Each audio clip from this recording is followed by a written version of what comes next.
আসসালামু আলাইকুম রহমতুল্লাহি ওবরাকাতু।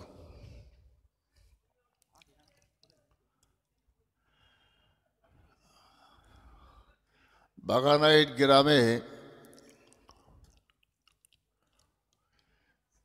বাৎসরিক একটা ইসালে সওয়াবের মজলিস, আর সেই মজলিসে বাগানাইট গ্রামের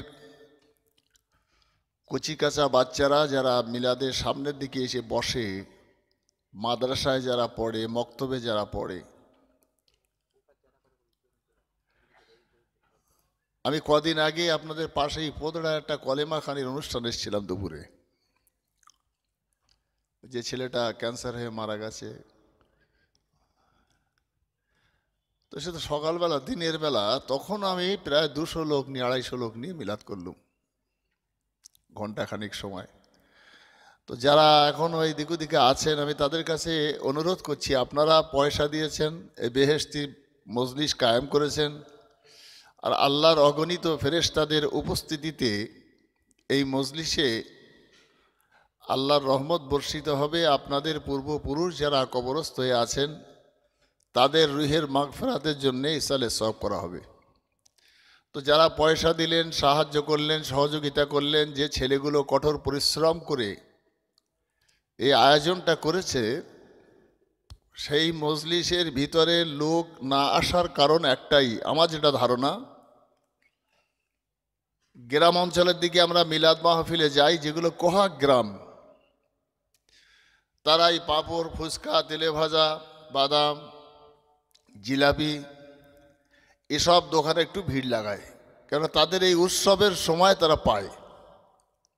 কিন্তু শহরতলির মানুষদের যদি এখনও সেই ভিড় লাগায় দোকান, এটা মানায় না, কেন এরা তো কন্টিনিউ পায়, সকালে পায়, বিকালে পায়, দুপুরে পায়, যখন মনে করে তখন বাড়ির পাশে আসে, সব দোকান আছে।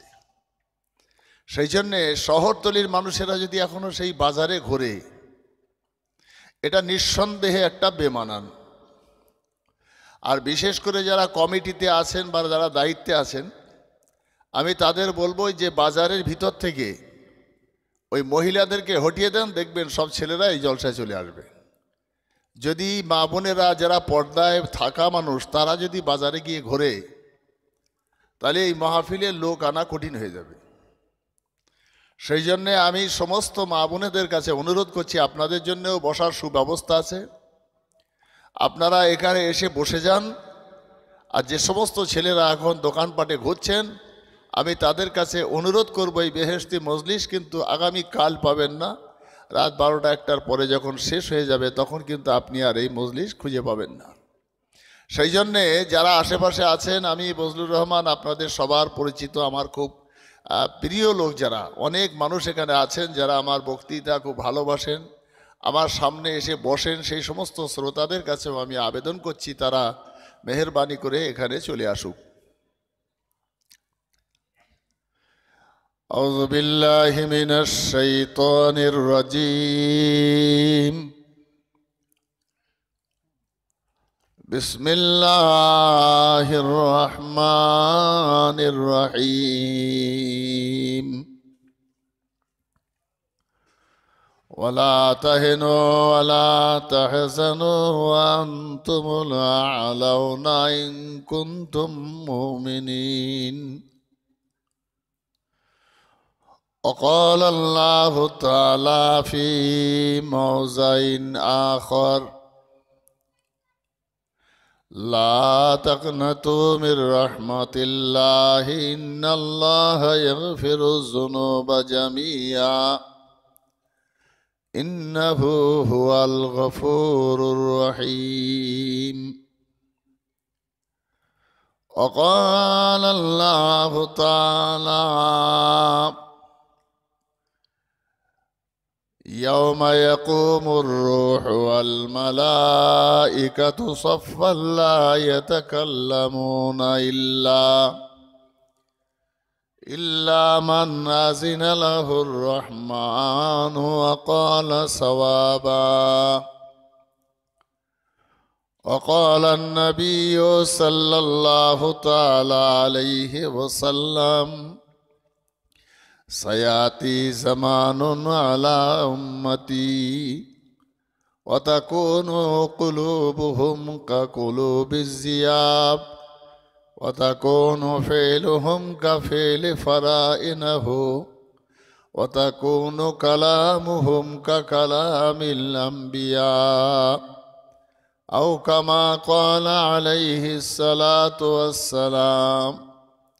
وقال النبي صلى الله تعالى عليه وسلم من رأى منكم منكرا فليغيره بيده فإن لم يستطع فبلسانه فإن لم يستطع فبقلبه وذلك ضعف الإيمان.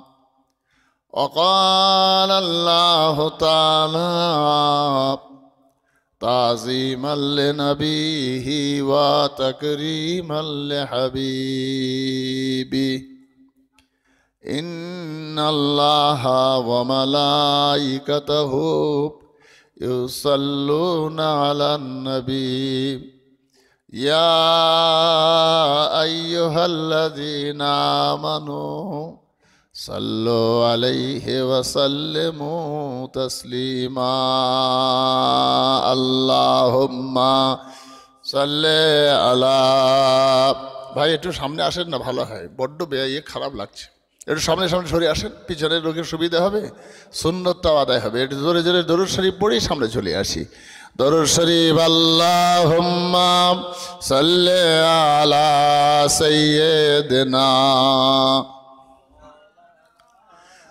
ওয়ালা আলি সাইয়্যিদিনা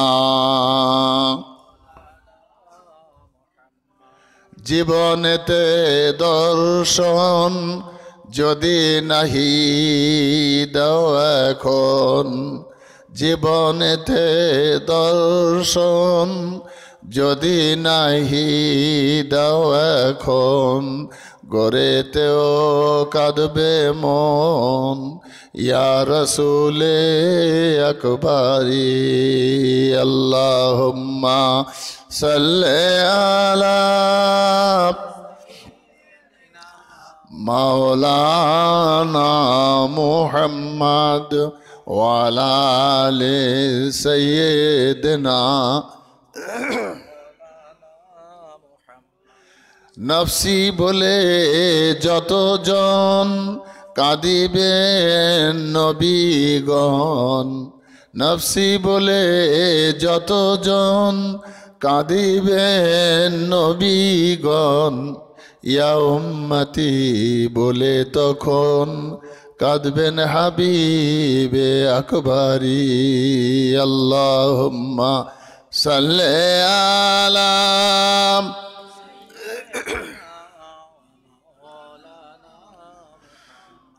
ওয়ালা আলি সাইয়্যিদিনা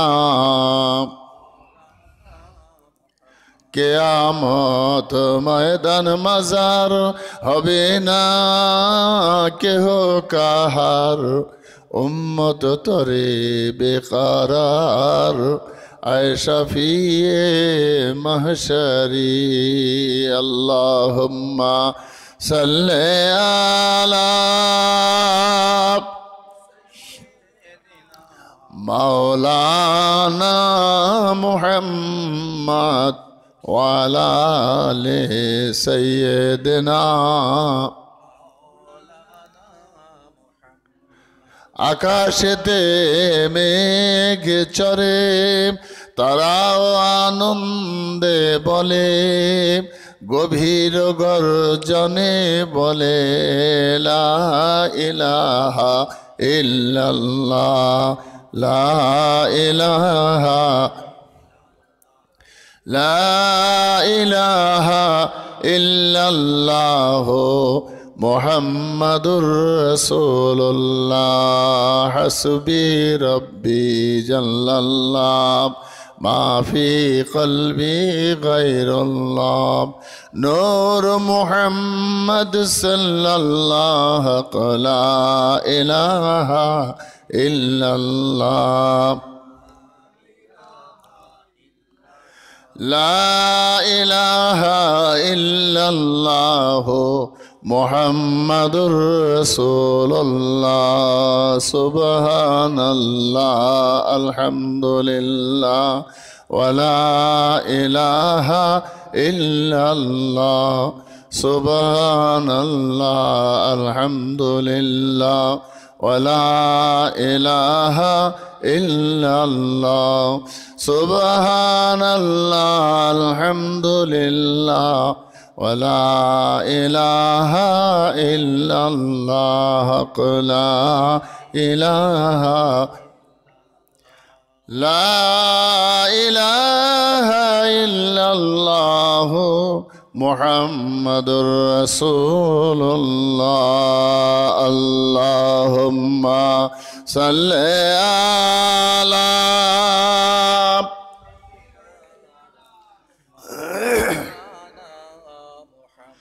وعلى آل سيدنا আলহামদুলিল্লাহ শুকরিয়া মহান আল্লাহর যে পুত ও পবিত্র মাহফিলে আপনি আমরা বসতে পেরেছি। যে মজলিস সম্পর্কে অনেক কথা আমরা দীর্ঘদিন শুনে আসছি, আজকেও শুনব। সেই মজলিসের শুকরিয়া আদায় করি মহান স্রষ্টার যে আল্লাহ আমাদের সুস্থ রেখে সমস্ত বিপদ আপদ মুক্ত করে শয়তানি কার্যকলাপ থেকে হেফাজত করে এই বেহেশতি মজলিসে আসার বসার তৌফিক দান করেছেন। সবাই প্রাণ ভরে বলি আলহামদুলিল্লাহ। তারপরে জানাই সৈয়দুল মুরসালিন সরওয়ারে কায়নাত সরকারে দো জাহাঁ আল্লাহ আকায়ে নামদার তাজদারে মদিনা মুফাখরে মৌজুদাত প্যারে নাম আহমদে মুজতবা মোহাম্মদে মুস্তফা সবাই বলি সাল্লাল্লাহু আলাইহি সাল্লামের প্রতি শতকোটি দরুদ ও সালাম। আজকের এই সভার সম্মানিত সভাপতি সাহেব হযরত মাওলানা নুরুল মঈন সাহেব, সেই সাথে ওলামায়ে কেরাম যারা বক্তা হিসাবে পরে আসছেন এবং আপনারা যারা উপস্থিত হয়েছেন, যারা আশেপাশে আছেন আসছেন, নারী পুরুষ নির্বিশেষে সবার প্রতি আমার আন্তরিক সালাম শুভেচ্ছা ভালোবাসা জানিয়ে সীমিত সময়ের ভিতরে ইনশাল্লাহ আমি দুইটা ছোট ছোট হাদিস এবং 3টে কোরআনের আয়াত রেখেছি ছোট্ট ছোট্ট, তার উপরেই আলোচনা করে আমার বক্তৃতা আমি সমাপ্ত করব। মহতারাম, পরিস্থিতিটা খুব জটিল এবং খুব কঠিন, আর সেই রকম একটা সময় আমরা এসে উপস্থিত হয়েছি।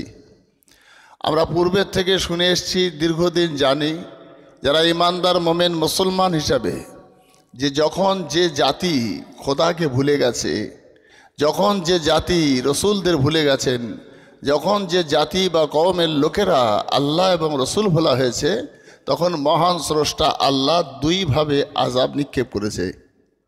এটা গল্প নয়, এটা ইতিহাস নয়, এটা মানুষের মুখের কথা নয়, কোরআনের কথা, হাদিসের কথা, এবং সারা বিশ্বের ইমানদার মুমিন মুসলমান এটা বিশ্বাস করে।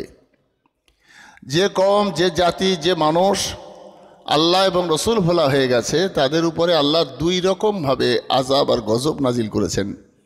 আমরা ঠিক সেরকম একটা সময় এসে পড়েছি, আর এর থেকে বাঁচা কি উপায়, সেই উপায় বা দিশা দেখাবার জন্যে যে মানুষগুলোর প্রয়োজন, সেই মানুষের বড্ড অভাব হয়ে গেছে।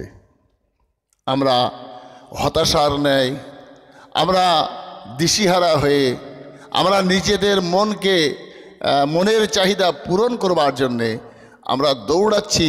আসলে আমরা কোথায় গেলে যে শান্তি পাবো, কোথায় গেলে দিশা পাবো, কোথায় গেলে আমার পথটা পরিষ্কার হবে, সেই ভাবনাটা না ভেবে শুধু দৌড়াচ্ছি, আর শুধুই আমরা বিভ্রান্ত হয়ে যাচ্ছি। মহতারাম, সেই জন্যে যারা আশেপাশে আছেন তারা আসুন। আমার মনে হয় আমি চলে যাওয়ার পর আপনার মনের কাছে কষ্ট হবে যে যাকে যা বয়স্ক মানুষ হিসাবে, প্রবীণ আলেম হিসাবে, আমাদের সবার পরিচিত এবং দীর্ঘদিনের সম্পর্কের একজন আলেম হিসাবে তিনি অনেক গুরুত্বপূর্ণ কথা বলছিলেন, অথচ আমি তখন যেতে পারিনি। ভাই, এখন ওয়াজ করে আমার আর নতুন করে বাজার তৈরি করার বয়স আছে বলে মনে হয়? কথাটা খুব ভালো করে বুঝবেন। আমি যখন ৩৫ বছর জলসা করছি, তাহলে আজকে তো আমার এখন বাজার তৈরি করার বয়স আর নেই, আছে কি? এখন বাজার পড়ার বয়স নাকি? আমি যখন আজ থেকে 25 বছর আগে, 26 বছর আগে আপনাদের এই মোড়টা একটা ধান কল ছিল, চাল কল, ওই কলটা আমি জলসা করতে আসি, 25-26 বছর আগের কথা বলছি।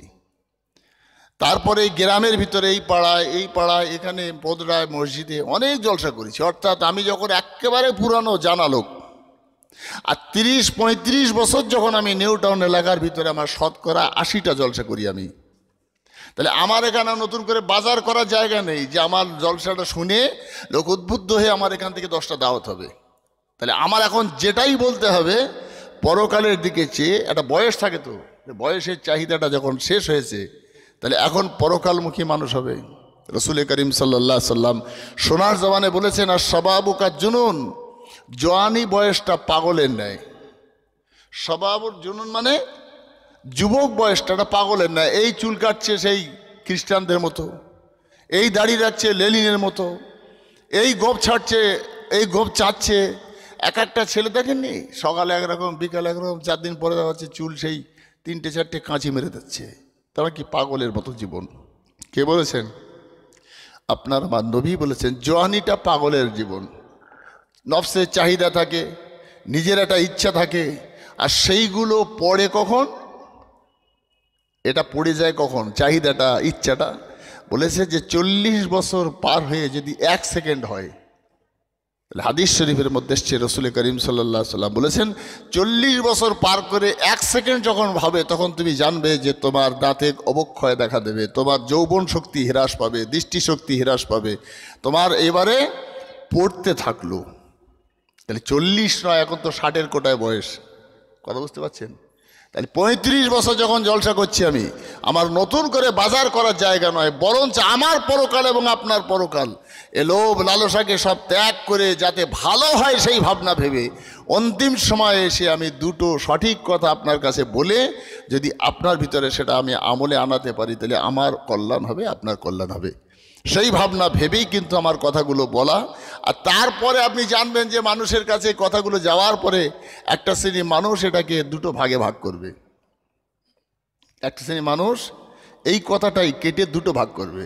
কেউ বলবে ঠিক বলেছেন, কেউ বলবে আমারই বিরুদ্ধে বলেছে, কেউ বলবে পাড়ার লোক মনে হয় কেউ বলতে বলেছিল বলেই আমার বিরুদ্ধে বলেছে। এসব সমালোচনার মুখর মানুষ। সেই জন্যে মিলাদ মাহফিলে যে কথাগুলো হয়, কারোর বিরুদ্ধে হয় না, কাউকে ছোট করার জন্য নয়, বরং তার পরকালটা উজ্জ্বল করবার জন্যে, ভালো করবার জন্যে হাদিস কোরআনের মাপকাঠিতে কথাগুলো বলা হয়। তাই যখন মানুষ দিন বলা হয়, তাদের উপরে 2 রকমভাবে আযাব আসে। আজকে নয়, আদম আলাইহিস সালাম থেকে শুরু করে এই পর্যন্ত এই কায়দাই চলছে পৃথিবী। যখন সারা মিশরের মানুষ দিন বলা হয়ে গেল, সেই অসভ্য মানুষদিগকে শায়েস্তা করবার জন্য মহান স্রষ্টা আল্লাহ ফেরাউনকে গদিতে বসালো। যখন ফেরাউন তাদেরকে শায়েস্তা করা শুরু করলো, কুকুরের সঙ্গে মুগুর দরকার, তো সে জাতি কুকুরের ন্যায়, তাই ফেরাউনের মতো জালিম বাদশা পাঠিয়ে তাদেরকে ছাঁটাই করা হলো। আর তাদের ছাঁটবার পরে ফেরাউন যখন তার জায়গা থেকে সে একটু ঊর্ধ্বমুখী হলো, সে তখন দেখলো যে আমি ছাড়া আর কেউ নেই, ইলেকশন বলে কিছু হয় না, আমার বিরুদ্ধে কারো ভোট দেওয়ার অধিকার নেই, আমার বিরুদ্ধে কেউ দাঁড়াতে পারবে না, আমি একাই এক। তখন সে বলেছিল, ফাকালা আনা রব্বুকুমুল আলা, আমি সব থেকে বড় খোদা, আমার এগনেস্টে আর কেউ নেই। আল্লাহ দেখছেন যে যখন কুকুরগুলো সাইজ করবার জন্য তোমার মতো মুগুর পাঠিয়েছিলাম, এখন তুমি মুগুরটা এত শক্ত হয়ে গেছে যে সেই মুগুর ঘুরিয়ে তুমি আমি আল্লাহর মাথায় মারতে চাইছো। তাই আমি আল্লাহ বলছি, ফেরাউন চলে আয়। ডাকার পরে আল্লাহ ফেরাউনকে শায়েস্তা করলেন। ইতিহাস আপনাদের জানা, আমি লম্বা করছি না। তাই একটা মানুষ যখন অন্যায় করে, তার উপর একজন আল্লাহ গজব আযাব পাঠাবার জন্যে 2টো পথ বেছে নেন। একটা হচ্ছে ফেরাউনকে দিয়ে মানুষকে পেটানো, অর্থাৎ জালিম বাদশা, আর একটা হলো মহান স্রষ্টা স্বয়ং আল্লাহ আসমানি এবং এই পৃথিবীর জমিন থেকে একটা গজব আর আযাব পাঠায়। সেটা নূহ নবীর সময় হলো, দেখেছি আমরা, শুনেছি কিতাব হাদিস কোরআন পড়ে যে আল্লাহ প্লাবন দিয়ে ধূলিসাৎ করে দিলেন, ধুয়ে দিলেন। হযরত লূত আলাইহিস সালামের জামানায় জমিন থেকে আগুন, চুলোর ভিতর থেকে আগুন পানি ঠেলে উঠলো, উপর থেকে অগ্নি বর্ষণ হলো, তাদেরকে ধূলিসাৎ করে দেওয়া হলো। পাপ তারা কি করেছিল? সে পাপ আমরা করি না করি না, ভাবতে হবে আমাদের। যে পাপের জন্য তাদের উপর আল্লাহ গজব আর আযাব পাঠিয়েছিলেন, সে পাপটা এখন আমরা করি না করি না? যদি আমরা করি তাহলে সেই শাস্তি হওয়া উচিত, কিন্তু আল্লাহ করবেন না। কেন করবেন না? বিশ্ব নবী সাল্লাল্লাহু আলাইহি ওয়াসাল্লাম ওয়াদা করেছেন, আল্লাহর সঙ্গে ওয়াদা করে নিয়েছিলেন যে আল্লাহ আমার উম্মতদের যেন দুনিয়ার জমিনে বাঁদর টাদর তৈরি করে দেবেন না, মানুষ যেন উম্মতে মুহাম্মাদিকে হেউ প্রতিপন্ন দুনিয়ার জমিনে না করে। আল্লাহ সেই নবীর খাতিরে আজকে আমাদের বাঁদর না করে, আপনাদের ইমাম সাহেব বলছিলেন না যে সেই জাতিদের কেন বাঁদর তৈরি করেছিলেন, কোন কারণে? সে পাপটা আমরা করি না করি না? নিশ্চয়ই আমরা করেছি সে কাজ, তারপরেও আল্লাহ কেন বাঁদর করে না? তখনকার দিনের লোকেরা মদ খেত, জুয়া খেলতো, মিথ্যা বলতো, চুগলখুরি করতো, আমরাও করি না করি না? সব কাজগুলো আমরা করি। তথাপিও তাদের বলা হতো জমানায় জাহেলিয়াতের লোক, আর আমাদের বলছে সভ্য সমাজের লোক, একই পাপ করি। তারাও সেদিনে করলো, আমরাও আজকে করছি। তাহলে এই জাতিকে বাঁচবার জন্যে পথটা কি? সেই দিশা নেওয়ার জন্য আপনাকে একটা শিক্ষিত, একটা সচেতন, একটা যোগ্য মানুষের সৎ প্রয়োজন। সেই মানুষটার অভাব, সে মানুষের অভাব। একটা খানকায় বসে মানুষ যখন জিকির আজগারে বসে, পীর সাহেব এমন সবক দিতেন, সেই মজলিসে বসেই একটা লোক রাসূলুল্লাহ দিদার হতো। জোরে বলতে পারলেন না? তাই সেই পীর সাহেবের অভাব হয়ে গেল নাকি? অবস্থা কি বলছি? একটা পীর সাহেব মজলিসে বসে সবক দিচ্ছেন, আর সেই জিকিরের মজলিসে রাসূলুল্লাহর দিদার হলো, আর সেখানে বসে সে চিল্লে উঠে বলল আমি রাসূলুল্লাহকে দেখেছি। সেই যে রুহানি ফয়েজ যিনি দিচ্ছেন, সেই লোকটাই বা কেমন, আর তার মুরিদটা কেমন? এই লোকটা আপনি কোথা থেকে পাবেন?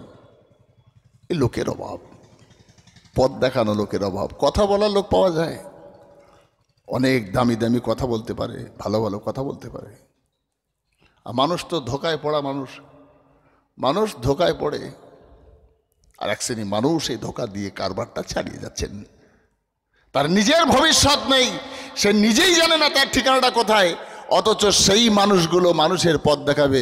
যে নিজেই কলকাতা চেনে না, সেই লোকটার সঙ্গে আপনি যাচ্ছেন কলকাতায় নিয়ে যাবে, এটা কি সম্ভব? কোনোদিনই সম্ভব নয়। যে নিজের রাস্তা চেনে না, সে লোকের রাস্তা কি দেখাবে? হযরত সুফিয়ানে সৌরি রহমাতুল্লাহ আলাইহি জিকিরের মজলিস করাচ্ছেন, পর্দার ভিতরে মেয়েরা বসে আছেন, একটা প্রদীপ জ্বলছিল, প্রদীপ কি বলে ওটাকে, চেরাগ। তো একটা ঝড়ের হালকা হাওয়া এলো, আসার পরে চেরাগটা নিভে গেছে। নিয়ে যাবার পর ওখান থেকে একজন বয়স্কা মহিলা, সে সাদা মনের মানুষ, দেখছেন অন্ধকার হয়ে গেছে, তা উনি এসে আবার সেখান থেকে দেশলাইটি ঠুকিয়ে জ্বালিয়ে দিয়েছেন। হযরত সুফিয়ানে সৌরি বললেন, মা ও আমার বাপজিরা, মুরিদ ভক্তরা, কে বলো এই কাজটা করলে? ওই মহিলা আনন্দের সঙ্গে ভাবল যে আমার মনে হয় লাইটটা জ্বেলে দেওয়ার জন্যে হুজুর খুশি হয়েছেন। ওর ভাবনা যে যাকে আমি ধরিয়ে দিয়েছি, মনে হয় হুজুর খুব খুশি হয়েছে, তা আমি বলি আমি দিয়েছি। হযরত সুফিয়ানে সৌরির সামনে ওই মহিলা বলছেন, হুজুর আমি দেখলাম একটা ঝড় এলো, আর যে যখন ওই চেরাগটা নিভে গেছে, অন্ধকার হয়ে গেছে, আমি তখন চেরাগটা জ্বালিয়ে দিয়েছি। ওই সময় হযরত সুফিয়ানে সৌরি বললেন, মা কাজটা তুমি যেটা করেছো ঠিক করো নাই। ও আমার মা শুনে নাও, যদি চেরাগের লাইটটা জ্বালিয়ে না দিয়ে এক ধ্যানে বসে তোমার মনের লাইটটা তুমি জ্বালিয়ে নিতে পারতে, সেটাই তোমার জন্যে মঙ্গল হতো। এটা জোরে বলতে পারেননি? এই লাইট জ্বালাবার দরকার নাই, ভিতরের লাইটটা জ্বালালে তোমার লাভ হতো। ও ভাইজান সুফিয়ানে সৌরি রহমতুল্লাহ আলাইহি ওই মজলিসে জিকির করাচ্ছেন, আর সেই মজলিস থেকে চিক মেরে ওঠে একজন মুরিদ, বলছেন হুজুর আমার রাসূলুল্লাহ মজলিসে এসে গেছেন, তাই আমাদের কারো আর বসে থাকা ঠিক হবে না। হযরত সুফিয়ানে সৌরির মতো একজন মুহাক্কিক পীর, ইমাম আবু হানিফার ওস্তাদ, ইমাম আবু হানিফার মায়ের পীর সুফিয়ানে সৌরি, বিশ্বের বুকে যদি 10 জন বড় মাপের পীর সাহেব থেকে থাকে, একজন হচ্ছেন সুফিয়ানে সৌরি রহমতুল্লাহ আলাইহি। তিনি বলছেন তার মুরিদের কথা শুনে, ও আমার মুরিদেরা সবাই দাঁড়িয়ে যাও।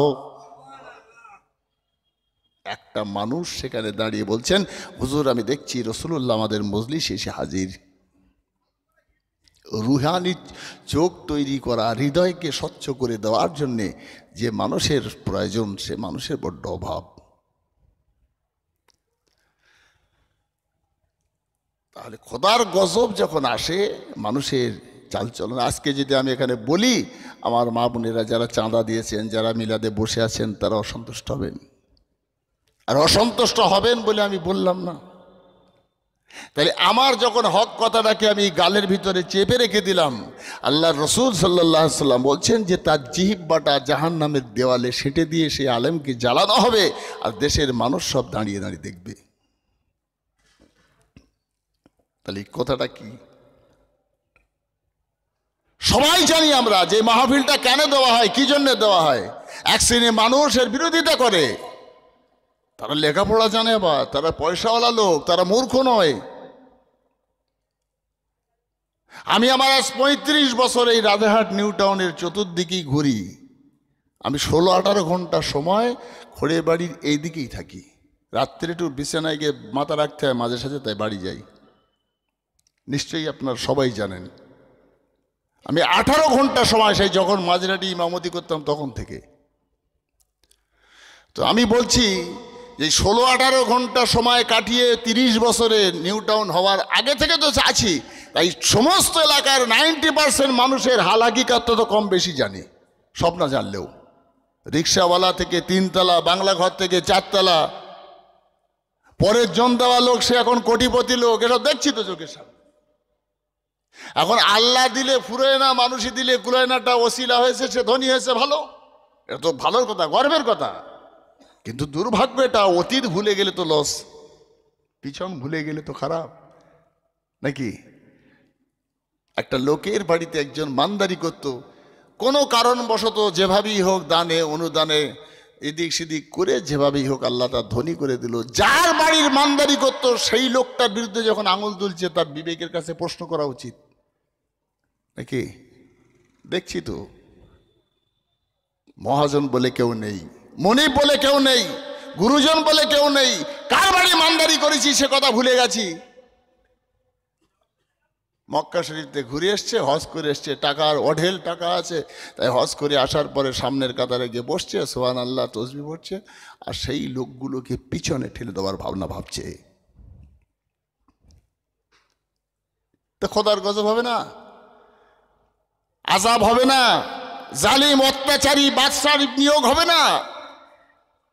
আর এসব হাদিস কোরআনে আছে না নেই? আছে। সৈয়দনা ইমামে আজম আবু হানিফা বসে আছেন, মজলিসে মানুষ ভর্তি। একটা মুচি ছেলে যাচ্ছে, হুজুর দাঁড়িয়ে গেলেন। তার শাগরিদরা ভক্তরা জিজ্ঞাসা করে, হুজুর ওই মুচিটাকে দেখে আপনি দাঁড়ালেন কেন? বলে, আমার মুরিদের দলেরা শুনে নাও বাবা, ওই মুচির বাপের কাছ থেকে আমি একটা মশলা শিখেছিলাম, তাই যেহেতু মুচি ওই ছেলেটার বাবা আমার ওস্তাদ, ওস্তাদের ছেলে যাচ্ছে, তার সম্মানার্থে আমি দাঁড়িয়েছি। একটু জোরে বলতে পারেননি? বিশ্বের সব থেকে বড় ইমাম মুচির দিকে দাঁড়াচ্ছে। আরে যার বাড়ি মানদারি করতো তার উপরে আঙুল ঘোরাচ্ছে, এটা তো অবক্ষয়, কেউ আটকাতে পারবে না। ও ভাইজান আমার, বাপজি আমার, কথাটাকে ভালো করে স্মরণ রাখতে হবে। এই মাহফিলগুলো এই জন্য দেওয়া হয় সমাজটাকে সুন্দর করে গড়বার জন্যে। নারীরা পর্দায় থাকবে, পুরুষেরা নামাজি তৈরি হবে। ও ভাইজান, যে নামাজটা আল্লাহর দরবারে কবুল হয় সেই নামাজি তৈরি করা। নামাজি শুধু নয়, যে নামাজটা আল্লাহর দরবারে কবুল হবে সেই নামাজি তৈরি করা। কবুল হওয়ার জন্য শর্ত আছে তো? না, নেই।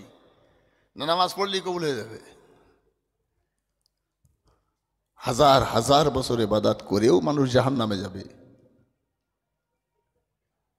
আবার একটা মানুষের একটা কাজের বিনিময়ে জান্নাতে যাবে, এটা তো অন্য কথা। কিন্তু একটা মানুষের ইবাদত কবুল হওয়ার আগে তার তো অনেক কাজ। এটা সবে মিয়ারাজের চাঁদ নাকি? আর কয়েকদিন পরেই তো লাইলাতুল মিয়ারাজের রাত, মনে হয় সম্ভবত 15ই ফাল্গুন রাত্রে। সবে মিয়ারাজ নিয়ে সব লম্বা চওড়া ওয়াজ শুনেছি আমরা। রাসূলুল্লাহ গিয়েছেন, এসছেন, নামাজ নিয়ে এসছেন 50-এর জায়গায় 5।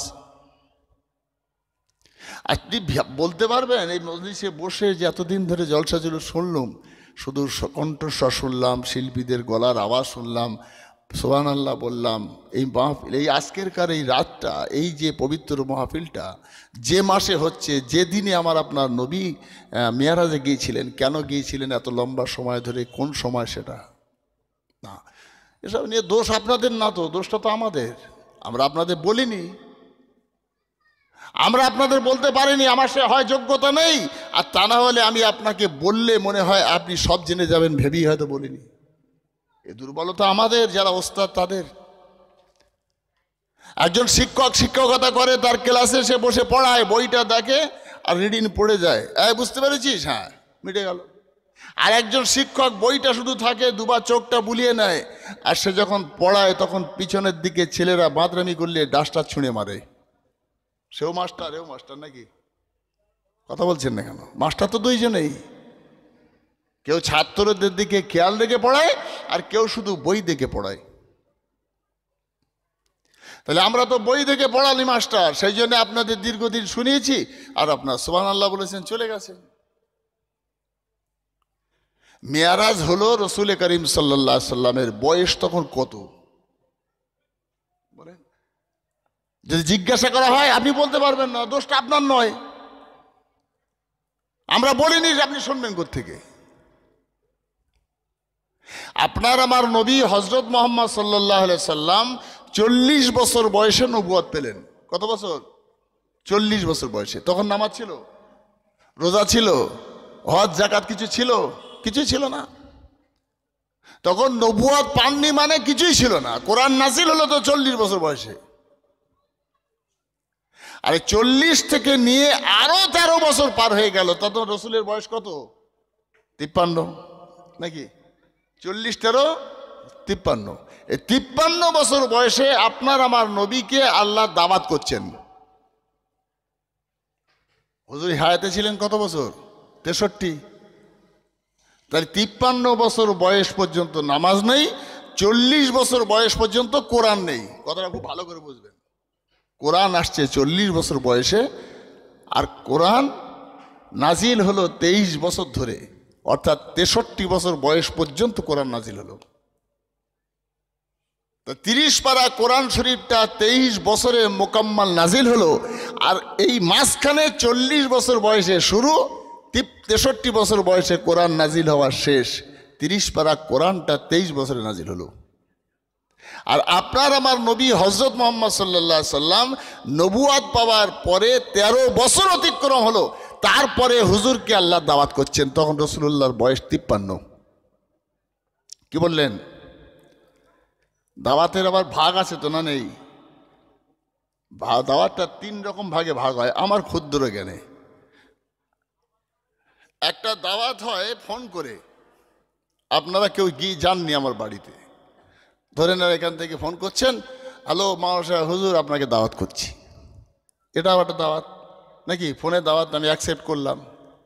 আবার এই কমিটির লোক বা পাড়া সেক্রেটারি, মসজিদের সেক্রেটারি, মসজিদের ইমাম সাহেব, উনি আবার ওনার শ্বশুর বাড়ি গিয়েছেন বা মামার বাড়ি গিয়েছেন, নানার বাড়ি গিয়েছেন, মেয়ের বাড়ি গিয়েছেন, সেখানে চা পানি খেয়েছে, আত্মীয়তার একটা বন্ধন তৈরি হয়েছে, তারপরে দাওয়াত করেছে আমাদের ওখানে বাৎসরিক জলসা হবে, তো আমাদের দাওয়াত করছি, যেও। তাই দাওয়াতটা দুভাগ হলো, আমার কিন্তু ফোনে হলো, আর ওদের বাড়ি গিয়ে চা পানি খেয়ে নাস্তা করে দাওয়াত করে এলো। তাহলে আমার এই দাওয়াতটার থেকে ওই দাওয়াতটার একটু দাম বেশি নাকি? কথা বলেন না কেন? নিঃসন্দেহে সেই দাওয়াতটার ইজ্জত বেশি। আবার উনি শ্বশুরকে আর নানাকে বলছে যে, আমাদের মাওলানা নুরুল মঈন সাহেব শ্বশুরকে বলছে, আব্বা, শ্বশুর আব্বা, আপনি বয়স্ক মানুষ, তাই আপনি রোডের গাড়িতে ঝোঁকাঝুঁকি করে যেতে পারবেন না, আপনার জন্য আমি একটা গাড়ি পাঠিয়ে দেবো। সে টোটো পাঠাক, অটো পাঠাক, ট্যাক্সি পাঠাক, নানার জন্য একটা গাড়ি পাঠাচ্ছে। তাহলে ওটা আর এক রকম দাওয়াত নাকি? তা দাওয়াতটা তিন ভাগে ভাগ হলো নাকি? দামি দাওয়াত কোনটা? দাওয়াত করা আবার গাড়ি পাঠানো। বলেন, আমার তো ফোনে হলো ওনাদের দাওয়াত করে এলো মেয়ের বাড়ি, আর শ্বশুর বাড়িতে বা নানার বাড়িতে দাওয়াত করলেন, আবার স্পেশাল গাড়ি পাঠিয়ে দিলেন। ওটাকে এক নম্বর দাওয়াত বলে। তাই আপনার আমার নবী হজরত মোহাম্মদ সাল্লাল্লাহু আলাইহি সাল্লামকে আল্লাহ ফোন করে নয়, বাড়িতে এসে নয়, হুজুরকে দাওয়াত করলেন, আবার বললেন যে, আয় আমার বন্ধু, আয় আমার দোস্ত, আপনার জন্য আমি একটা গাড়ি পাঠাবো। জোরে বলতে পারলেন না? তাহলে এক নম্বর দাওয়াত করলেন রসুল্লাহকে। কত বছর বয়স? 53 বছর বয়সে হুজুর দাওয়াত কবুল করলেন, গাড়ি পাঠাবে। সেই গাড়িতে করে হুজুর যাচ্ছেন দাওয়াতে। আচ্ছা, আপনার আমার নবী ছাড়া আল্লাহর দরবারে কেউ যাবেন বলে মনে হয়? কিয়ামত পর্যন্ত কেউ যেতে পারবে না সশরীরে। আর নবী ছাড়া পূর্বেও কোনো নবী কোনোদিনই যেতে পারেননি। হজরত মোহাম্মদ সাল্লাল্লাহু আলাইহি সাল্লামের জন্য খাস রাসূলুল্লাহ আল্লাহর দরবারে যাবেন। হুজুর গেলেন তো বোরাকে করে যখন গেলেন আল্লাহর দরবারে, আপনার আমার নবী, লম্বা চওড়া ইতিহাস, আমি সংক্ষেপ কথা বলছি যেহেতু সময়টা আমার শর্ট, এ তো অনেক লম্বা কাহিনী। তো বিশ্ব নবী স্পেশাল দাওয়াত কবুল করে গাড়িতে উঠলেন। আল্লাহ কি বললেন? আয় আমার হাবিব, আপনার জন্যে আমি স্পেশাল গাড়ি পাঠাচ্ছি। ওই গাড়িটা রাস্তায় বিকল হবে না, ওই গাড়িটা রাস্তায় পাঞ্চার হবে না, ওই গাড়ি জ্যামে পড়বে না। ওগো আমার হাবিব, আপনি উঠবেন আর আমার দরবারে চলে আসবেন। আপনার আমার নবীর বয়স তখন 53।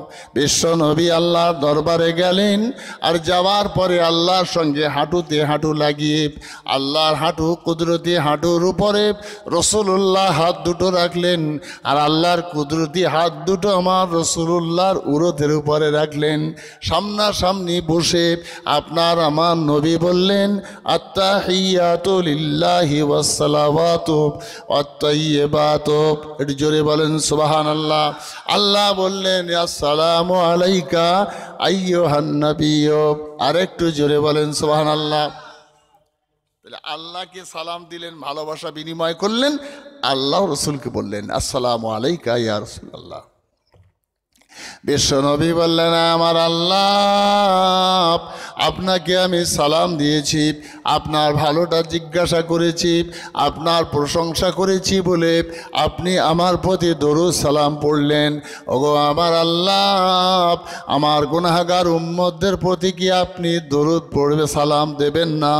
আল্লাহ রাব্বুল আলামিন বললেন, ওয়ালা ইবাদিল্লাহিস সলিহিন।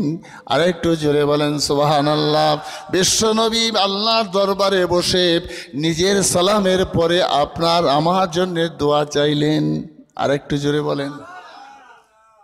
হুজুর কথা বলতে বলতে দেখছেন যে বেহেশতের মধ্যে হযরত বেলাল ঘুরছেন। আরেকটু জোরে বলতে পারলেন না? আচ্ছা, বেলাল বেহেশতে যেতে পারে? রসুল তো গেলেন মেয়ারাজে কিসে করে? বোরাকে করে। তো বেলাল যাবেন কি করে? হুজুরের মনে একটা ডাউট হলো যে বেলালের খড়মের আওয়াজ বেহেশতে, যে বেহেশতের দরজার চাবি খুলবেন আপনার আমার নবী, আর বেহেশতে বেলাল যাবে হয়? বেহেশতে সব থেকে আগে যাবেন কে? সর্বপ্রথম বেহেশতের দোর খুলবেন এবং বেহেশতে যাবেন কে? আপনার আমার নবী যাবেন। এটাই তো হিসাব নাকি? হুজুর যখন মেয়ারাজ থেকে ফিরলেন, মসজিদে নওয়াবিতে মুসল্লিদের সঙ্গে কথাটা বলছেন, আর সেই সময় হযরত বেলালকে দেখলেন যে একটু দূরে বসে আছে, তো বেলালকে ডাকলেন, বেলাল কাছে এসো। বেলাল তো সব গাল ফাটা, কালো, কুষ্টি, তোতলা, ঠোঁটটা ঝোলা। আফ্রিকার লোকের, হাফসার লোকের চেহারা যারা হজ পাকে গেছেন দেখেছেন। তো বিশ্বনবী হজরত বেলালকে ডাকার পরে বলছে, বেলাল তুমি বেহেশতে ঘুরছিলে, তোমার খড়মের আওয়াজ শুনলাম আমি। তো হজরত বেলাল হাসছেন আর বলছেন, ইয়া রাসূলুল্লাহ, আমাকে ঠাট্টা করছেন? আমি বেহেশতে যাব কি করে? আপনি গেলেন মেয়ারাজে বোরাকে করে, আর আমি বেহেশতে গেছি, এটা আপনি ঠাট্টা করছেন আমার সঙ্গে। হুজুর বলছেন, বেলাল তুমি ভাবলে কি করে যে আমি তোমার সঙ্গে ঠাট্টা করছি? হযরত বেলালকে রাসূলুল্লাহ বুকে চাপ দিয়ে জড়িয়ে ধরলেন। ওই ফাটা মুখে, ওই ঠোঁট ঝোলা মুখে, ওই কপালের উপরে মুখে চুম্বন দিয়ে হযরত বেলালকে জড়িয়ে বলছেন, ওগো বেলাল, তুমি বলতে হবে তোমাকে, বাবা তুমি কি এমন আমল করো যে তুমি বেহেশতের মধ্যে তোমার খড়মের আওয়াজ আমি পেয়েছি? হযরত বেলাল রাদিয়াল্লাহু আনহু বললেন, ইয়া রাসূলুল্লাহ, ইয়া হাবিবাল্লাহ, হুজুর এমন কোন আমল আমার নাই। আপনার সব সাহাবীরা যে আমল করে আমি বেলালও সেই আমল করি। তবে একটা ব্যতিক্রম ঘটনা হুজুর আপনাকে শোনাই। আপনার সাহাবীরা যখন ওযু করে তাহিয়াতুল ওযুর 2 রাকাত নামাজ পড়ে ঠিকই, কিন্তু সব সময় পড়ে না। তাহিয়াতুল ওযুর নামাজ পড়ি তো সবসময় ওযু করে নামাজ পড়ে, কিন্তু সবসময় পড়ে না। ওইটা কিন্তু আমি আর কোনোদিন ছাড়িনি। ইয়া রাসূলুল্লাহ, ইয়া হাবিবাল্লাহ, এই নফল নামাজটা, এই ওযু করার পরে 2 রাকাত তাহিয়াতুল ওযুর নামাজ আমি যেদিন থেকে ইসলাম গ্রহণ করেছি, ইয়া রাসূলুল্লাহ, ইয়া হাবিবাল্লাহ, হুজুর ওযু করলেই আমি 2 রাকাত নামাজ পড়ি, যদি সেটা মাকরুহা তথা এই নিষিদ্ধ সময় না হয়। আপনার আমার নবী বললেন, বেলাল ওই ওযু করার পরে তুমি যখন চলে যাও হেঁটে হেঁটে মসজিদে নববীতে, ও বেলাল তুমি জানো তোমার এই পথটা চলার আওয়াজটা আমি বেহেশতের মধ্যে শুনতে পেয়েছি। 2 রাকাত নফল নামাজ আমি কোনোদিন হুজুর ছাড়িনি।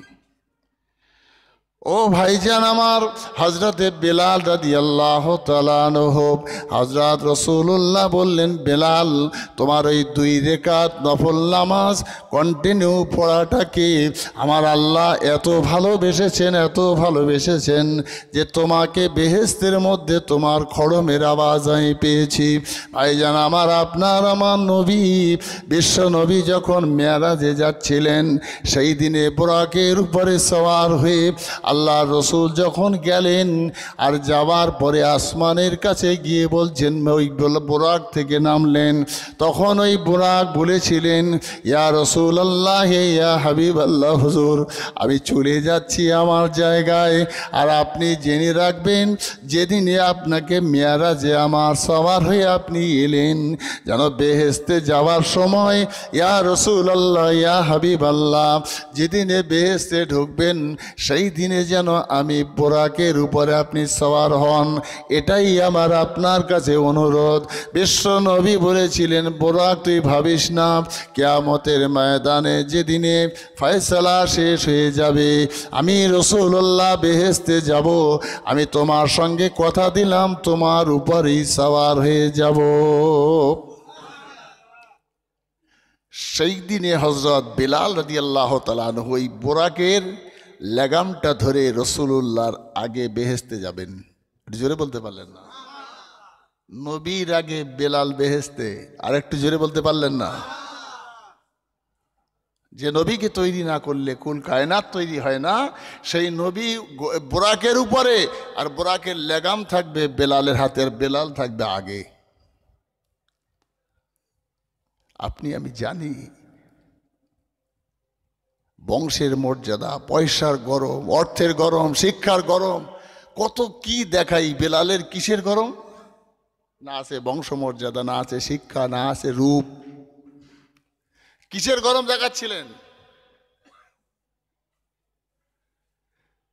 দুর্ভাগ্যের সমাজ, এরা বুঝতে চায় না যে খোদাই গজবটা পাঠায় কেন, আযাবটা পাঠায় কেন। তাহলে রাসূলুল্লাহ মেরাজে গেলেন কত বছর বয়সে?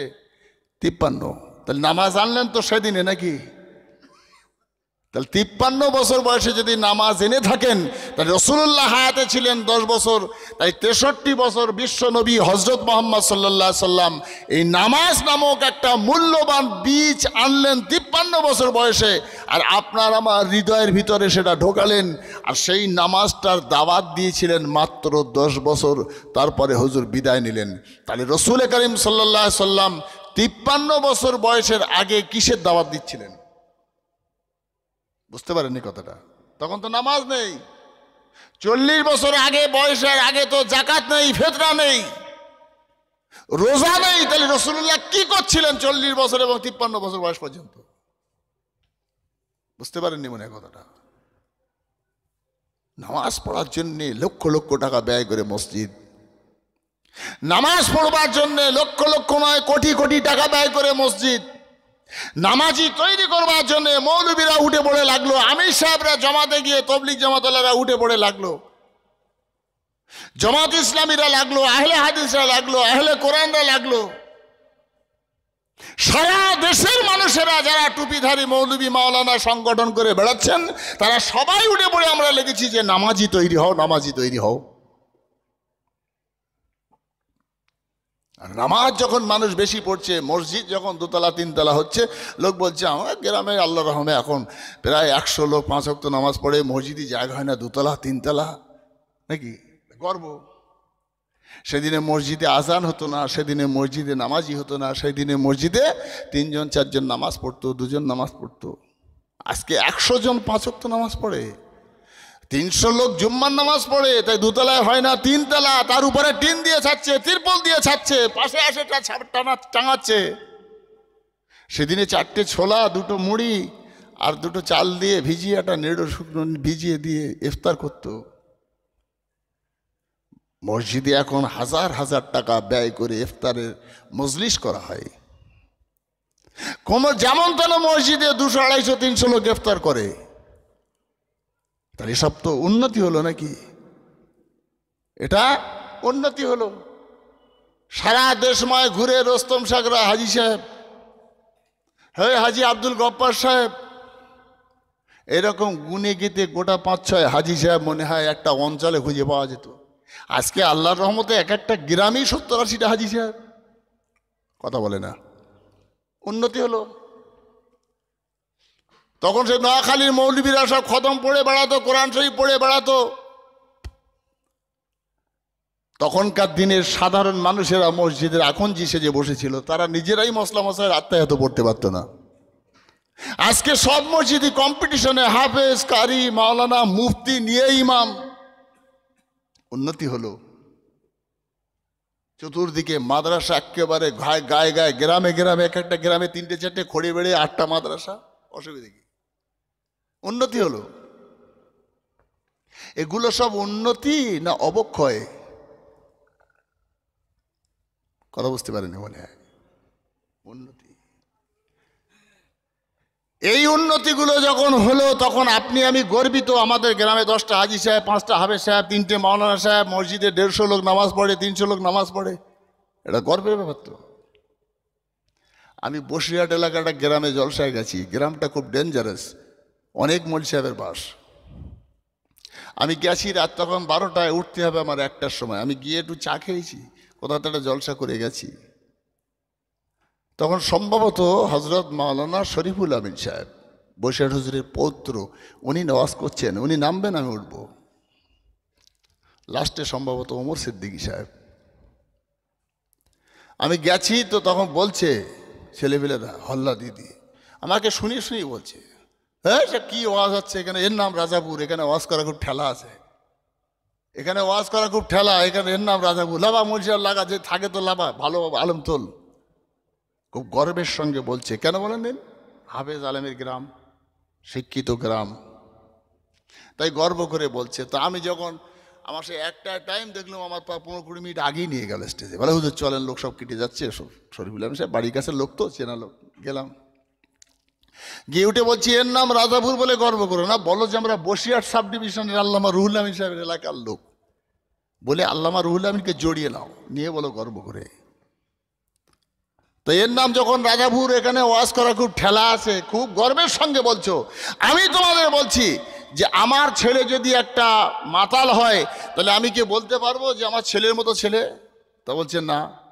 আর কোনো ছেলের বাপ যদি জুয়া খেলে, সেই ছেলেটা কি বলতে পারে আমার এই বাপটা যোগ মানে সম্মানের বাপ? তাহলে গর্ব করে পুলিশ অফিসারের ছেলে, গর্ব করে পীর সাহেবের ছেলেরা, গর্ব করবে একটা প্রফেসরের ছেলে যে আমার বাপ প্রফেসর অমুক কলেজের, আমার বাপ এসপি অমুক জায়গার, আমার বাপ ডিএম, আমার বাপ পীর সাহেব, আমার বাপ মাওলানা সাহেব। এরা তো গর্ব করে নাকি? তোমরা যখন এত গর্ব করছো, নিঃসন্দেহে আমার বিশ্বাস যে এই গ্রামে আর চোর টোর নেই। আছে নাকি আপনাদের গ্রামে চোর? তা হচ্ছে হুজুর ভেড়ি দিয়ে সব চতুর্দিকে জল করে তছনছ করে দিচ্ছে, ছিঁড়ে খুঁড়ে খাচ্ছে। হয়তো ও চোরও আছে, আবার এর নাম রাজাপুর। এরপরেও গর্ব করে বলছো আমাদের গ্রামের নাম এই, যে গ্রামে চোরের বাস। এই গ্রামের গর্ব যখন করছো, তাহলে নিশ্চয়ই তোমাদের গ্রামে সুদখোর নেই। তো হচ্ছে হুজুর আগে পুরুষরা খেতে, এখন মেয়ে মধ্যে গড়ে খাচ্ছে। তাহলে সুদের কারবারে চলে, এর নাম গ্রামের নাম গর্ব করছো? যে গ্রামে সুদখোর আছে, যে গ্রামে চোর আছে, যে গ্রামে মাতাল আছে, আবার কিসের গর্ব করো? তা আমি বলছি যে আজকে মানুষ গর্ব করছে, দেশে মৌলবি হয়েছে, মাদ্রাসা হয়েছে, হাফেজ হয়েছে, মসজিদ তিনতলা, নামাজি বেড়েছে, এটা গর্ব করছি আমরা। তারপরেও করোনা আসছে আর গজব আসছে কেন? তারপরেও খোদা মুখের অন্ন কেড়ে নিচ্ছে কেন অকাল বর্ষণে? গর্ব করবেন কখন? বিশ্বনবী বলেছেন, সায়াতি জামানুন আলা উম্মতি ওয়া তাকুনু কুলুবুহুম কা কুলুবিজ জিয়াব ওয়া তাকুনু ফিলুহুম কা ফিলি ফারাইনাহুব ওয়া তাকুনু কালামুহুম কা কালামিল আমবিয়া আও কামা ক্বালা আলাইহিস সালাতু ওয়াস সালাম।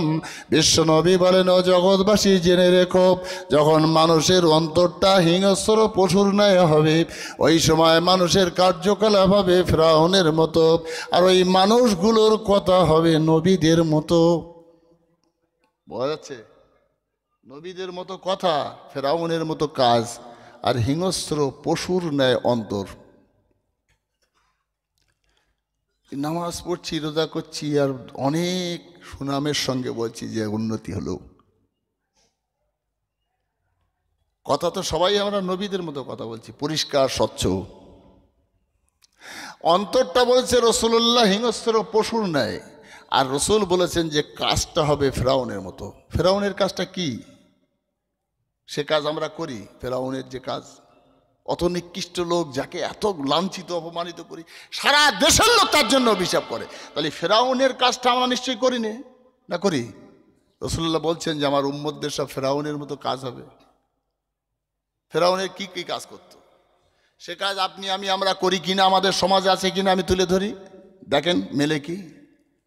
ফেরাউন চরিত্রহীন ছিল, উম্মতে মুহাম্মাদীদের চরিত্রহীন আছে না নাই? কথা বলে না।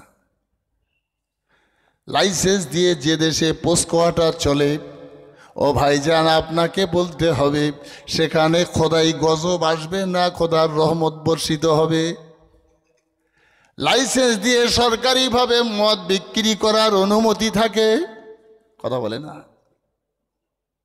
এগুলো ফেরাউনের কাজ। ফেরাউন সেদিনে, ফেরাউনের কাজ ছিল তার সামনে কথা বলতে পারবে না, যদি তার বিরুদ্ধে কেউ বলেছে তার মৃত্যুদণ্ড দেওয়া হতো, নইলে দেশ ছাড়া করা হতো। ও ভাইজান, আজকের দিনে এটা হচ্ছে কি না একটু ভেবে দেখলেই বুঝতে পারবেন যে যদি কারো বিরুদ্ধে কেউ যায়, সে দেশে থাকবে না, তার ঘর বাড়িটা চুরমার হবে, তার ব্যবসা লুটপাট হয়ে যাবে। এটা ফেরাউনের কাজ। বিশ্বনবী বললেন, ওয়া কুলুবুহুম কা কুলুবিজ জিয়াব, অন্তঃকরণটা হবে হিংস্র পশুর ন্যায়। কিরকম হিংস্র পশুর কি কাজ? নাফাহাতুল ইয়ামান বলে একটা কেতাব পড়েছিলাম আমি, হরিয়ানায় তখন পড়াশোনা করতাম, আম্বালা ডিস্ট্রিক্টে। তো ওই কেতাবের মধ্যে একটা হেকায়াত লিখেছে, রসুল্লাহ বলেছেন মানুষের অন্তর হবে হিংস্র পশুর মতন, নেকড়ে বাঘের মতো। তা মানুষের অন্তর কি করে নেকড়ে বাঘের মতো হয়? তাহলে উপমা পেশ করতে হয় নাকি? ওই কিতাবের মধ্যে পড়েছিলাম একজন বৃদ্ধা মহিলা, সে বেওয়া দুঃখী মানুষ, কয়েকটা ছাগল পুষেছে, মাঠে ঘাটে ছেড়ে দেয়। গাছের গোড়ায় বুড়ি মা দুটো রুটি তরকারি খেয়ে একটা বালিশ বা একটা ইট মাথায় দিয়ে শুয়ে পড়ে, বিশ্রাম করে, কখনো ঘুমোয়, কখনো জেগে থাকে। ওই ছাগলগুলো নিয়ে সন্ধ্যার দিকে আবার বাড়িতে চলে আসে। ওই বেওয়া মানুষটা একদিন বাড়ি আসার আগে ছাগলগুলো গুটিয়ে নিয়ে বাড়ি আসবেন, এমন সময় দেখে একটা গর্তের ভিতরে সুন্দর চিকচিকে ঝিকঝিকে একটা সুন্দর বাচ্চা। ওই বাচ্চাটাকে কোলে তুলে নিয়ে মুখে চুম্বন দিয়ে বুকে করে নিয়ে বাড়ি আসে। ও ভাইজান, কিসের বাচ্চা বুড়ি তো জানে না। এই যে ডোরা কাটা বাচ্চাটা দেখে এত সুন্দর দেখাচ্ছে, বুড়ি পাঁজা করে মুখে চুমু দিয়ে বাড়ি নিয়ে এসছে। বাড়ি আনবার পরে ছাগলের দুধ দিয়ে দিয়ে ওই বাচ্চাটাকে খাওয়ায়। বাচ্চাটা যখন বড় হলো, হাঁটতে চলতে পারে, ছাগলের সঙ্গে নিয়ে যায়। ও ভাইজান বাবজি আমার, ওই ছাগল আর ওই চিতেবাঘের বাচ্চা একসঙ্গে মাঠে ঘোরে। এমন সময় পানি পিপাসায় ছাগল গেছে নহরে পানি পান করতে। এই দিকে ছাগল, ওই দিকে বাঘের বাচ্চাটা ছবি দেখছে, ও আর আমি আলাদা নাকি? বাঘের বাচ্চা দেখছে পানিতে, আমার ছবি আলাদা, ও তো ছাগল কালো, আমি তো বেশ কেমন নকশাওয়ালা। তো কি ভূত পেয়েছে, মানে কি ভূতে ধরেছে না, কি বলেন? আলা আসলো ইয়াসেলো আলা আসলিহি, চরিত্র লুকিয়ে রাখা যায় না। আগুনের ধর্ম হলো সে ঊর্ধ্বমুখী হবে, পানির ধর্ম হলো সে নিম্নমুখী হবে। হাটের দর কোনো দিন লুকানো যায় না, পেটের সন্তান কোনো দিন ঢেকে রাখা যায় না। ও ভাইজান আমার, ওর যে চরিত্র রক্ত চোষাপ, ওর যে ব্লাডে লেখা আছে রক্ত খাওয়া। তাই হিংস্র পশু ওই চিতেবাঘের বাচ্চাটা একটা ছাগলের মাথা ধরে কড়মড় করে চিবিয়ে, তার কলিজা ফেড়েছে, তার এত স্বাদ লেগেছে, পরপর 3টে ছাগল ফেড়ে সে তার প্রাণ ভরে খেয়ে পালিয়ে গেছে। বুড়িমা ঘুম থেকে উঠে ছাগলগুলো গুছিয়ে নিয়েছে বাড়ি আসবে বলে, গিয়ে দেখছে তার 3টে ছাগল ক্ষতবিক্ষত হয়ে পড়ে আছে, মারা গেছে। আর সেই আমার ঝকঝকে চকচকে ডোরা কাটা ছাগলটা আর খুঁজে পায় না। বুড়ি দেখছে সে গেল কোথায়, চিতেবাঘের বাচ্চা তো চলে গেছে। বুড়ি মরা ছাগলগুলো নিয়ে ঝরঝর করে বসে কাঁদছেন। কি বলছেন? যারা হাতো সেনানো লেহালতাম ওলা ইয়ালতাম মা যারা হাল্লেসান। ভাইজান আমার, যদি মানুষের জবান দিয়ে আঘাত করা হয়, ওই আঘাত কোনো দিন মোছে না, তরবারির আঘাত কিন্তু মুছে যায়। বুড়িমা ছাগলগুলো নিয়ে পাঁজা করে ধরে কাঁদে, কতালতা সোহায় হাতি ফাজাতা কলবি ওয়ান্তালি সাতিনা ইবনুন রবিবু। তুই আমার ছাগলগুলো খেলি, আমার হৃদয়টা চুরমার করে দিলি। ওয়ান্তালি সাতিনা ইবনুন রবিবু, তোকে কে বলেছে তুই চিতেবাঘের বাচ্চা? বুড়ি কাঁদছেন আর কবিতা বলছেন। বুড়িমা বলছেন, গুজিতা বিদার রিহাব ও গাদার তাফিহাব ফামানাম বা কান্না বা কাজিবু। ওরে ওই ছাগলের দুধ খাইয়ে তোকে বড় করেছি, আর সেই ছাগলের সঙ্গে তুই গাদ্দারি করলি। একটু আগে বলছিলাম, কথাটা মিলছে? একটু আগে বলছিলাম না, কাল যার বাড়ি মানদারি করলি, আজকে ফটকাবাজি করে রোজগার করে তার উপরে মাতব্বারি করতে যাচ্ছে। যে ছাগলের দুধ খেয়ে তুই লালন পালন করলাম, তোকে বড় করলাম, তুই সেই ছাগলগুলো ফেড়ে খেলি, তার সঙ্গে গাদ্দারি করলে। তোকে কে বলেছে তুই চিতেবাঘের বাচ্চা? ইজা কানাত তিবাউ তিবা আসুইন ফালা আদাবুই ফিদু আলা আদিবু। বুড়িমা কেঁদে কেঁদে বলে, যদি কারোর অন্তরটা একবার ঢলে যায় অন্যায় কাজের দিকে, সে পীরের ছেলে, মৌলবীর ছেলে, প্রফেসরের ছেলে, এ কথা তার আর মাথায় থাকে না, সে তখন ডুবে যায়। ইজা কানাত তিবাউ তিবা আসুইন, হৃদয় যদি, অন্তরটা যদি তার অন্যায়ের দিকে ঝুঁকে যায়, তার শিক্ষা দীক্ষা বংশ কিছুই আর খেয়াল থাকে না, সে তখন অন্যায় কাজেই ডুবে যায়। বুড়িমা কেঁদে কেঁদে ছাগলগুলো নিয়ে বাড়ি আসলেন। আজকের দিনে যদি কোনো মানুষ কারো কাছে মানুষ হতে হতে, কারো দোকানের ম্যানেজারি করতে করতে, কারোর ড্রাইভিং গাড়ি চালাতে চালাতে গাড়িওয়ালার গাড়ি বিক্রি হয়ে যাবে, ড্রাইভার বলবে গাড়িটা আমার দিস, তাহলে হিংস্র পশুর নেয় নাকি? তাই বলছি যেটা বিরাট উন্নতি হয়েছে নয়, এই নামাজ নাকুম সুন্দর বীজটাকে বপন করবার জন্যে 53 বছর ধরে আপনার আমার নবী এই হৃদয় নামক জমিনটাকে পাক সাফ করছিলেন, পরিষ্কার করছিলেন। এখানে ছিল হিংসা, এখানে ছিল শিরক, এখানে ছিল বুগজ, এখানে ছিল কিনা, এখানে ছিল গাদ্দারি, এখানে ছিল লাঞ্ছনা। এসব পরিষ্কার করবার পরে বিশ্ব নবী হযরত মুহাম্মদ সাল্লাল্লাহু আলাইহি সাল্লাম তারপরে মেরাজে গিয়ে নামাজ নামক বীজ এনে এর হৃদয়ে পুঁতেছিলেন, সেগুলো উৎখাত করে দিয়ে। আজকে যদি আপনি সমাজের বুকে এটা থাকে আপনার ভিতরে আমার ভিতরে, কোনটা? সেই উৎখাত করলেন হুজুর শিরক, উৎখাত করলেন হুজুর অহংকার, উৎখাত করে দিলেন হৃদয় নামক জমিন থেকে হিংসা। এসব উৎখাত করে দেওয়ার পরে তো নামাজ পুঁতেছিলেন। আপনার ভিতরে যদি থাকে হিংসা, আপনার ভিতরে যদি থাকে অহংকার, আপনার ভিতরে যদি থাকে রাহাজানি, এসব থাকার পরে আপনি নামাজ নামক বীজটার ভিতরে পুতলে এখানে জায়গা চারা হতে পারে না, সেই নামাজ আপনাকে বেহেশতে নিয়ে যেতে পারবে না। পারবে? সব বাহ্যিকভাবে দেখলে তো হবে না যে বিরাট উন্নতি হচ্ছে। ক্বালা নবী সাল্লাল্লাহু আলাইহি ওয়াসাল্লাম আসসালাতু মিফতাহুল জান্নাহ আও কামা ক্বালা আলাইহিস সালাতু ওয়াসসালাম। বিশ্বনবী বললেন নামাজ হলো বেহেশতের চাবি। এটি জোরে বলেন, নামাজ বেহেশতের দরজার চাবি। এখন সেই চাবি নেওয়ার জন্য সব ছটপট করছে আর মসজিদে ঢুকছে। সুদখোর, মুদখোর, তাড়িখোর, রাহাজানিখোর, ভাইয়ের সম্পত্তি হরণ করা লোক, বোনের সম্পত্তি হরণ করা লোক, সব সামনের কাতারে হজ করে উমরা করে এসে এসে সামনে জুব্বা জাব্বা পরে আতর শুধু মেয়েকে তছনছ করে দিচ্ছে। ওপরে ছুঁচোর গায়ে আতর দিলে মানায় না। কথা বলে না?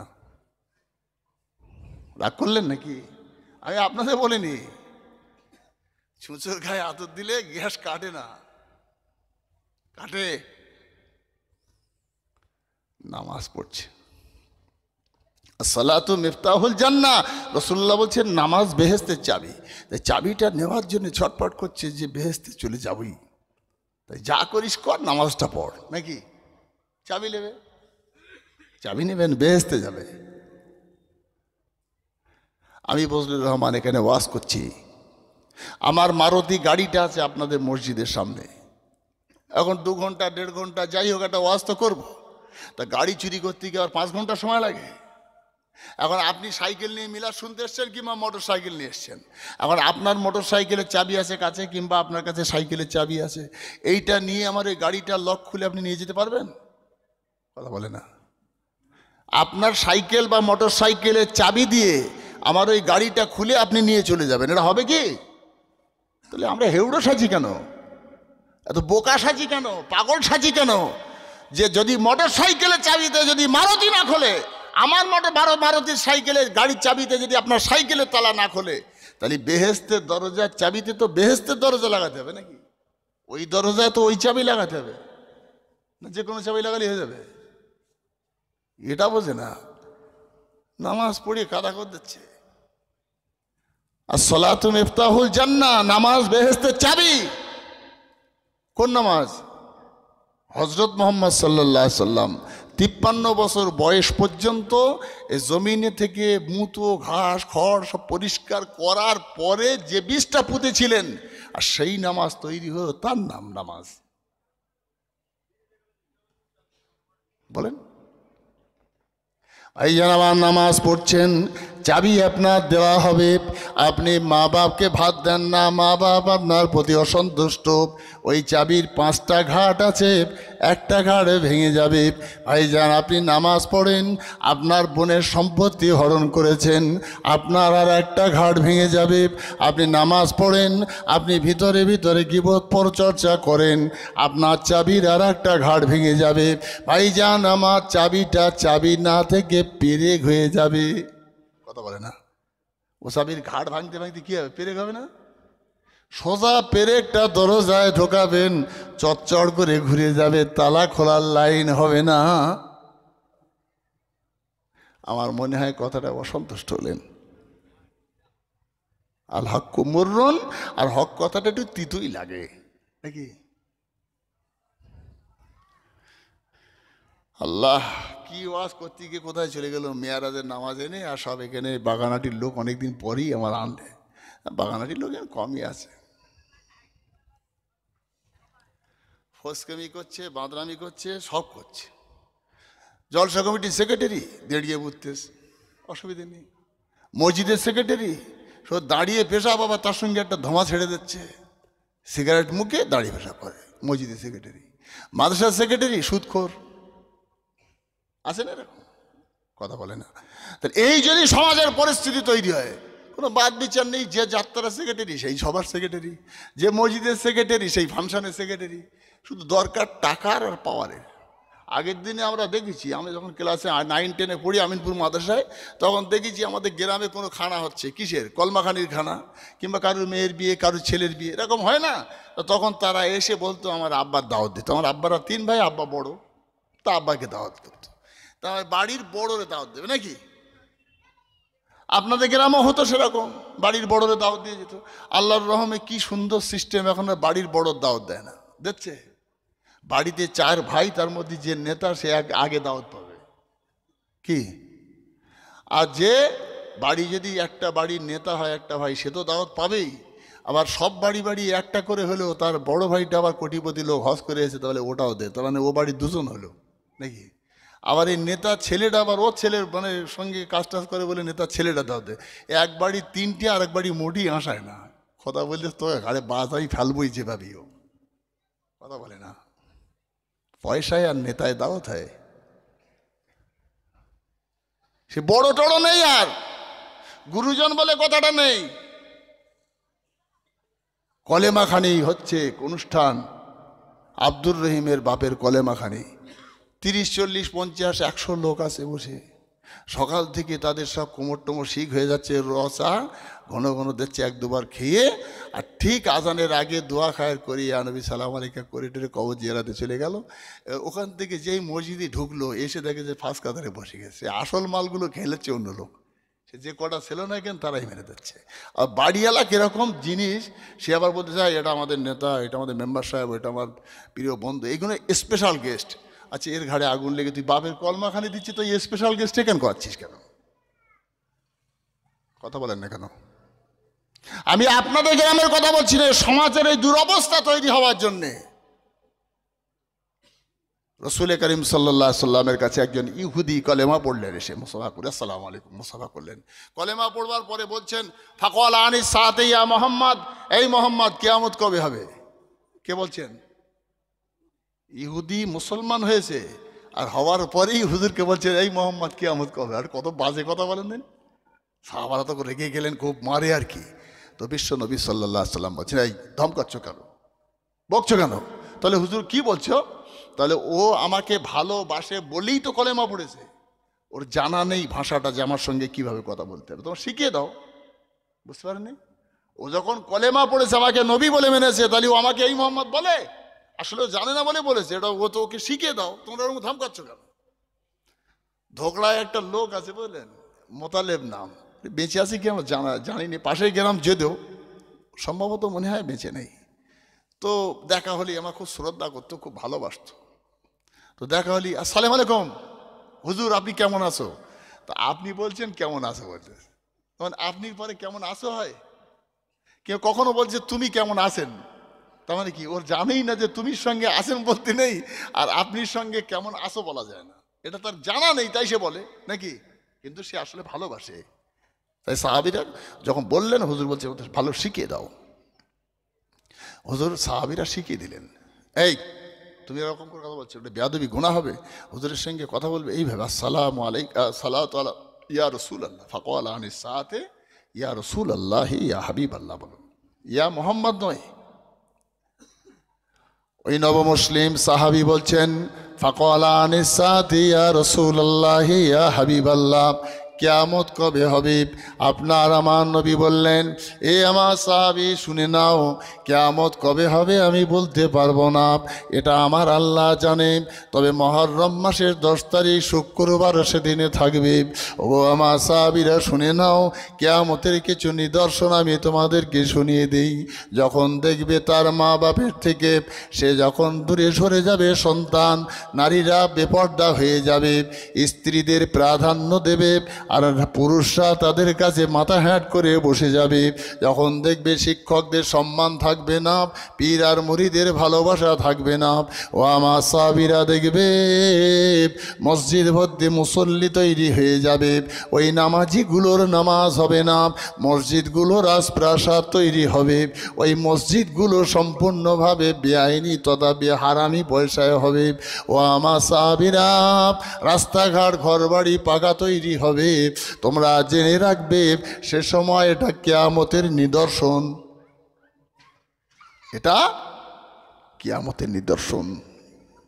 হারাম পয়সা গিজগিজ করবে চতুর্দিকে, মসজিদে মাদ্রাসায় রাস্তাঘাটে, মা বাপ ইজ্জত সম্মান গুরুজন কিছুই থাকবে না, নারীরা বেপর্দায় ঘুরবে, পুরুষরা তাদের কন্ট্রোল করবার ক্ষমতা হারিয়ে ফেলবে।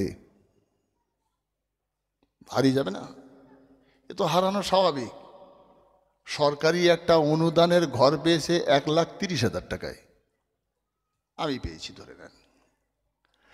এখন আমার কাছে 20-50 হাজার টাকা আগের থেকে আছে, একটা ঘর আশ্রয় করব বলে নিয়ত করছিলাম, আর এইটা পেলে একসঙ্গে লাগবো। তাই তার কাছে আছে 50 কি 1 লাখ, আর এই 1,30,000 টাকা পেয়েছে। তবে আবার বললেও বিপদ, তো এটা বলেই ফেলি, এই 1,30,000 টাকা যেটা সরকারি অনুদান আবাস যোজনা থেকে পেয়েছে, সেই যার নামে স্যাংশন হবে সে কিন্তু 1,30,000 পাবে না। এই 10-20,000 15,000 এদিক ওদিক কাকে বাকে খাবে নাকি? কিছু হালাল খোর লোক থাকে না, কথা বলে না। এখন এই টাকাগুলো নিয়ে সে যখন ঘরের ব্যবস্থাপনা করলো, দেখা যাচ্ছে ছাদ পর্যন্ত গিয়ে ঝুলে গেছে, টাকা শেষ। তখন তার দুটো জায়গা আছে, একটা হলো শ্বশুর বাড়ি, বউটারে পাঠাতে হয় পিটকে সিটকে নাকি, সেখান থেকে কিছু পায়, যে হয় টাকা নেয় নইলে বিক্রি করব। আর একটা জায়গা আছে এই গ্রুপ সিস্টেমের যে ব্যবস্থাপনা করা হয়েছে, সুদের কারবার, সেখানে তো বউরে পাঠালে সুদের কারবারের ওই বন্ধন লোন থেকে একটা লোন 50,000 টাকার এনে দে। বউ যখন লোনটা এনে দিয়ে সাতটা দিলে, তারপরে বউরি চড় মারার আগে ভাবতে হচ্ছে যে প্লাস্টার করার সময় যদি ফের আবার লাগে, আবার তো বউটার কাছ থেকে নিতে হবে। তাই বউর কাছে ঋণী হয়ে যাওয়ার জন্যে বউ শায়েস্তা করার হাতটা গুটিয়ে গেছে, কথা বলে না। আমার কথায় যত রাগই করেন না কেন, আমি কাছের মানুষ আর সবসময় দেখা হয় তো, সেই জন্যই বলতে পারি। বিদেশি লোকেরা, এই যারা জাহাঙ্গীর আলম সাহেব আসছে, এই তো এরা যখন এই এখন কচি বয়স, তো এদের এখন অনেক লম্বা সময় ওয়াজ করবে, আর এদের বহুদিন এখন আল্লাহ হায়াতে রাখুক দিনের খেদমতেরা করবে। আমাদের তো সময় শেষের দিকে, সেই জন্যই মরে যাওয়ার আগে একটু বলে যাওয়া ভালো।